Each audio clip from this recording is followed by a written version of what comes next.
విజయనగరం జిల్లాలో ఇప్పుడు రాజకీయాల్లో వారసత్వంపై జోరుగా చర్చ కొనసాగుతోంది. ముఖ్యంగా కేంద్ర పౌర విమానయాన శాఖ మంత్రి అశోక్ గజపతిరాజు వారసులు ఎవరా అన్న అంశంపై ఉత్కంఠ నెలకొంది. అయితే ఇటీవల కాలంలో అశోక్ తనయ్య అదితి గజపతి విజయనగరం నియోజకవర్గంలో విస్తృతంగా పర్యటిస్తుండటంతో ఆమె వారసురాలు కావచ్చన్న ప్రచారం జరుగుతోంది.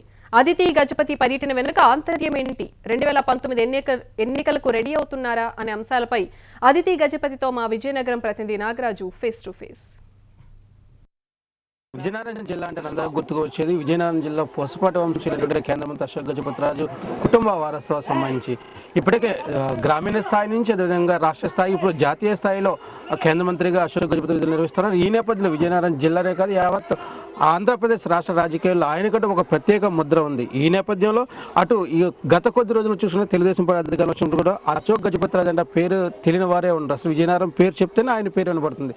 ముఖ్యంగా అయితే రాష్ట్ర రాజకీయాలతో పాటు దేశ రాజకీయాల్లో పరిమితమైన ఆయన వారసత్వంగా 2019 ఎన్నికల్లో ఎవరు రాబోతున్నారు, ఆయన వారసురాలుగా ఎవరు ప్రకటించబోతున్నారు మనతో పాటు విజయనగరం జిల్లా వాసుడు ఎంత ఉత్కంఠగా ఎదురు చూస్తున్న పరిస్థితి మనకు కనబడుతుంది. అయితే గత కొంతకాలంగా చూసుకుంటే ఆయన తనయ అదితి గజపతి గారు మాత్రం ప్రజల విస్తృతంగా పర్యటిస్తున్నారు. ఈ పర్యటనకు ఆంతర్యం ఏంటంటే మనతో మాట్లాడేందుకు అదితి గజపతి గారు మనతో ఉన్నాం. మేడం చెప్పండి, ఈ మధ్య కాలంలో మీరు విజయనగరం జిల్లా వ్యాప్తంగా కూడా మెయిన్ విజయనగరం నియోజకవర్గానికి బాగా విస్తృతంగా పర్యటిస్తుంది. ఈ పర్యటన వెనక ఆంతర్యం ఏంటి?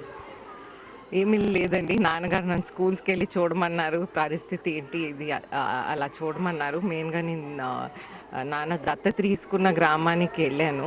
అక్కడ కియాన్స్ అని ఇచ్చారు వాళ్ళు, కియాన్స్ కిండిల్స్ ఏమో నాన్న ఎంపీ ల్యాబ్స్ నుంచి ఇచ్చారు. అవి వాడుతున్నారా, ఎట్లాగా ప్రయోజనం ఉందా అవి ఇవ్వటంలో, లేదా ఎట్లాగుంది, టీచర్స్ వాడగలుగుతున్నారా, దాంట్లో ఏమైనా కష్టాలు ఉన్నాయా, మనం ఏదైనా కరెక్ట్ చేయాలా లేదా అని వెళ్ళి చూడమన్నారని నేను వెళ్ళి చూశాను అవన్నీ.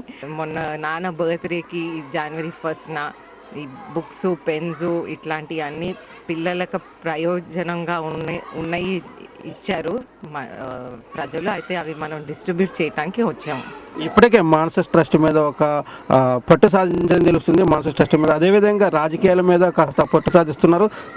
ఆ నేపథ్యంలో 2019 ఒక ప్లాన్ ప్రకారం వెళ్ళాలన్న ఆలోచనతోనే ఇవన్నీ ప్రచార కార్యక్రమాలు నిర్వహిస్తున్నారని చెప్తున్నారు. దీనిపై మీరేమంటారు? అది పట్టు కాదండి, సర్వీస్ చేస్తున్నాను అంతేగాని నాకు మాన్సాస్కి వెళ్ళినా ఇక్కడికి వచ్చినా నాకు శాలరీ రాదు, ఏది రాదు, కానీ నేను సర్వీస్ కోసం చేస్తున్నాను అంతే.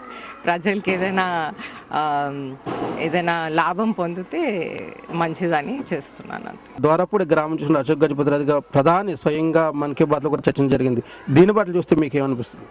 సీఎం గారు ద్వారపూడికి వచ్చారు, అక్కడ గ్రామం మొత్తం చూశారు, మీటింగ్ అయ్యింది, బాగా జరిగింది. ప్లస్ వారు చాలా హామీలు కూడా ఇచ్చారు వాళ్ళకి సర్పంచ్ గారు వారిని అడిగారు ఏదేది అవసరం ఉండేదో, వారు అగ్రీ అయ్యారు, కొన్ని హామీలు ఇచ్చారు. అదంతా వాళ్ళు చూసారు. 2019 ఎన్నికలు మాత్రం ప్రజల మధ్య మీద ఒక హోప్స్ పెట్టుకున్నారు, మిమ్మల్ని ఒక స్థాయిలో చూడాలని. అది నెరవేరుస్తారా మీరు, లేదా ఇంకా ఉత్కంఠగానో ఎదురు చూస్తారు? ఫ్యూచర్ గురించి ఎవరు ఏం చెప్పలేరండి, దేవుడే చెప్పగలరు. అయితే మొత్తానికి ఇప్పటివరకు కూడా విజయనగరం జిల్లాలో విజయనగరం నియోజకవర్గం సంబంధించి అదితి గజపతి రాజకీయ రంగ ప్రవేశం గురించి కూడా ఎప్పటికీ కూడా ఒక స్పష్టమైన క్లారిటీ మాత్రం అదితి గజపతి కూడా ఇవ్వలేని పరిస్థితి కనబడుతుంది. అంటే భవిష్యత్తులో ఎలా ఉంటుంది అంతా దేవుడికే భారం ఇస్తున్నారు అదితి గజపతి. విజయనగరం స్టంకే నాయుడుతో నారా విజయనగరం నుంచి.